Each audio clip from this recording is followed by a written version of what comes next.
Jack wakes, disoriented, flat on his back in a dense bamboo grove. A golden Labrador retriever, Vincent, looks at him and runs past him. Slowly, Jack struggles to his feet. He leans against a tall piece of bamboo and finds a sample bottle of vodka in his jacket pocket. Jack runs haphazardly through the grove, passing a white tennis shoe hanging from a tree. Musical note. Jack emerges at a pristine beach but finds to his left the chaos of the wrecked midsection of Oceanic Flight 815. He stumbles toward the smoking crash site where survivors move about in disarray. Charlie Pace, dazed, stands dangerously close to a still-running jet engine. Jin Soo Kwon, oblivious to his fellow passengers, cries out in Korean for his wife, and Michael Dawson shouts for his son, Walt, as he runs through the wreckage. Nearby, Shannon Rutherford stands screaming hysterically beneath the plane's precariously teetering wing. With the help of John Locke and two other men, Jack pulls a passenger with a crushed leg from underneath one of the plane's detached landing wheels and ties a tourniquet above the injury. Jack sees an 8-month pregnant woman crying for help and orders Locke to keep others away from the engine. He runs to the girl and asks how far apart her contractions are. He notices a young man incorrectly performing CPR on a woman. Meanwhile, Gary Troop, while crossing the path of the still-running engine, is sucked in and the engine explodes violently. Jack and Locke pull a survivor from beneath the plane's wheels. Jack and Hurley help Claire escape the falling wing. After shielding Claire from the explosion, Jack tells her to remain absolutely still. He directs Hugo, Hurley, Reyes to take her away from the fumes of the burning wreckage and to call him if her situation worsens. Hugo asks his name, and Jack calls his first name back.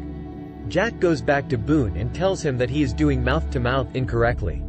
The well-intentioned but unqualified Boone goes to find a pen, thinking it may help. The woman, Rose, eventually breathes again after Jack's continued attempts to resuscitate her.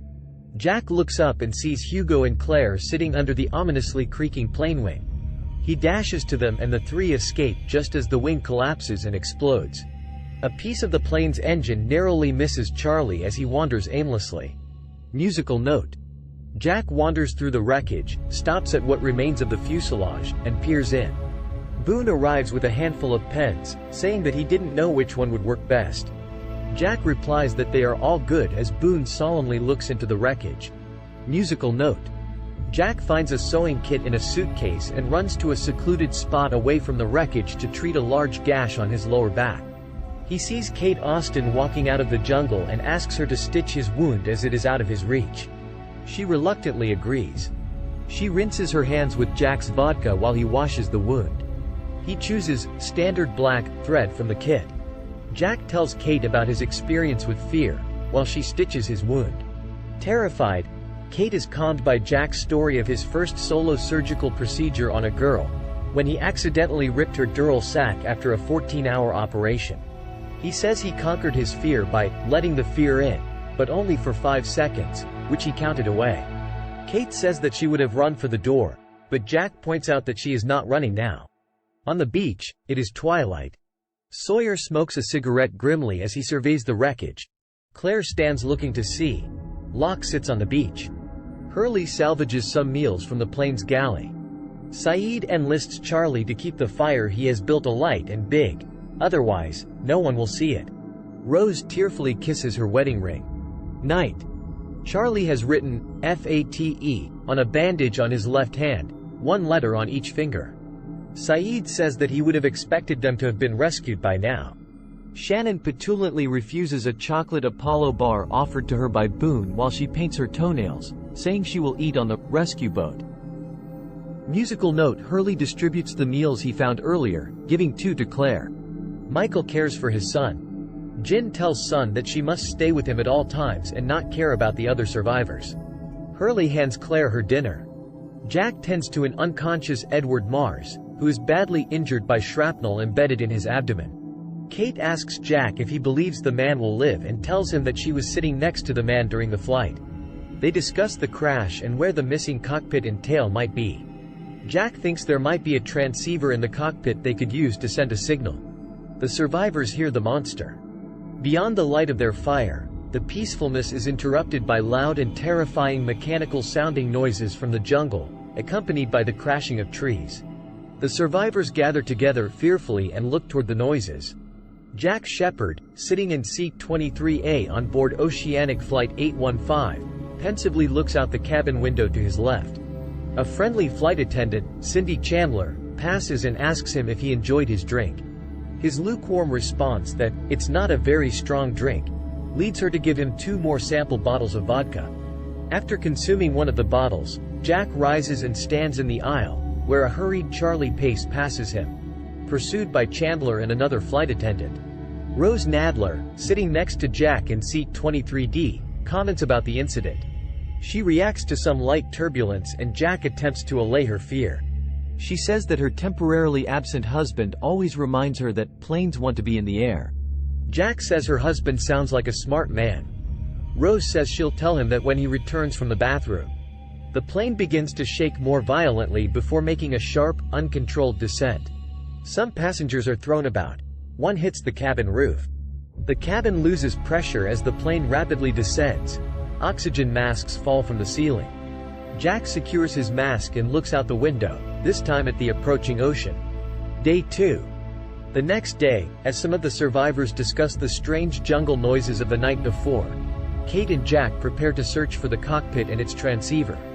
Kate takes walking shoes from a dead body and looks up to see Locke watching her. He smiles, revealing an orange peel obscuring his teeth. Musical note: Jack leaves Boone in charge of the wounded, including Edward Mars. Charlie pushes himself into the search group, and they set off to follow Kate's descriptions of the location of smoke she saw the previous day. Musical note: Kate tells Charlie he looks familiar. He reveals that he is the bassist in the band Driveshaft. Vincent watches the trio from the bushes. As evening approaches, a tropical rainstorm drenches the survivors.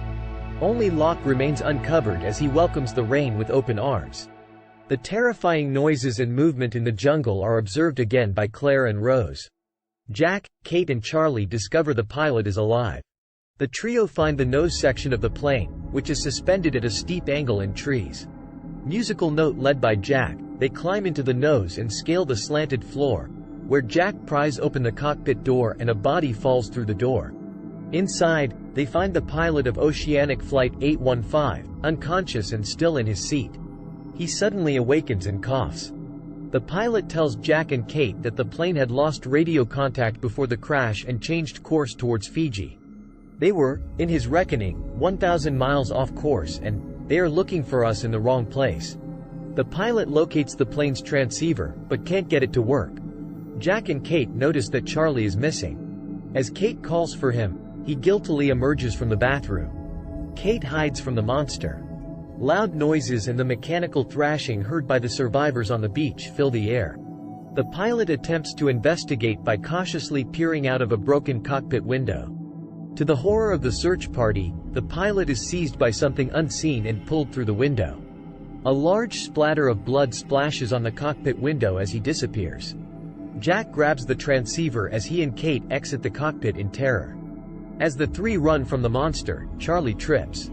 Jack runs back to him to free his leg and becomes separated from the group. Kate continues running but stops and draws herself under the trailing roots of a banyan tree.